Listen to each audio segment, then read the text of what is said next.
সংস্কার ও নির্বাচনে ইউরোপীয় ইউনিয়ন সহায়তা করতে চায় বলে জানিয়েছেন বিএনপির স্থায়ী কমিটির সদস্য আমির খসরু মাহমুদ চৌধুরী। দুপুরে বিএনপি মহাসচিবের সাথে বৈঠক করেন ইইউ রাষ্ট্রদূত মাইকেল মিলার। পরে সাংবাদিকদের সাথে আলাপকালে সংস্কার ও নির্বাচন ইস্যুতে বিএনপির অবস্থান তুলে ধরে আমির খসরু বলেন, ডিসেম্বরের পর নির্বাচনের সুযোগ নেই। বিস্তারিত জানাচ্ছেন মনিরুজ্জামান। বৃহস্পতিবার বেলা 11টায় বিএনপি চেয়ারপারসনের গুলশান কার্যালয়ে দলটির মহাসচিব মির্জা ফখরুল ইসলাম আলমগীরের সাথে সাক্ষাৎ করতে আসেন ইউরোপীয় ইউনিয়নের রাষ্ট্রদূত মাইকেল মিলার। প্রায় ঘণ্টাব্যাপী বৈঠক করেন তারা।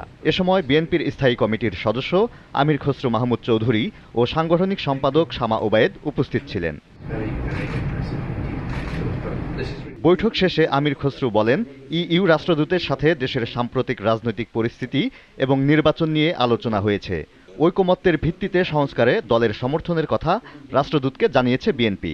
যে কোটিতে আমরা ঐক্যমত হব সেই কোটি বাস্তবায়ন করতে হবে, আর যেখানে ঐক্যমত হবে না এবং ঐক্যমত হওয়ার সব জায়গায় কোনো সম্ভব না। আমরা বিভিন্ন পার্টি, বিভিন্ন চিন্তা, বিভিন্ন দর্শন, বিভিন্ন ভাবনার মধ্যে থাকি। সুতরাং কেউ যদি মনে করে সবকিছুতে ঐক্যমত হবে, তাহলে তার রাজনৈতিক দলের দরকার হবে না।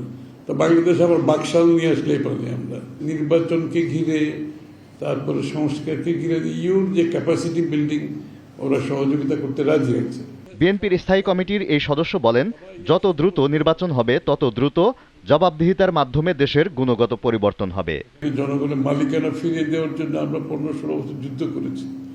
সেটা ফিরিয়ে দেওয়ার একমাত্র পথ হচ্ছে বাহক হচ্ছে নির্বাচন, এবং তার মাধ্যমে একটা গণতান্ত্রিক অর্ডার ফিরে আসবে, যেটা জনগণের কাছে দায়বদ্ধ থাকবে, জবাবদিহি থাকবে। দায়বদ্ধ জবাবদিহি থাকলেই তো পরিবর্তন আনতে পারবে না। যে সরকারের দায়বদ্ধ থাকবে না, জবাবদিহিতে থাকবে না, তারা তো পরিবর্তন আনার খুব বেশি সুযোগ নেই, এটা তো বুঝতে হবে। দ্বিপাক্ষিক বাণিজ্যিক সম্পর্ক কিভাবে এগিয়ে নেওয়া যায় সে বিষয়েও বৈঠকে আলোচনা হয়েছে বলে জানান আমির খসরু মাহমুদ চৌধুরী। আলোচনা হয়েছে বিশেষ করে labour. Moniruzzaman, GTV news, Dhaka.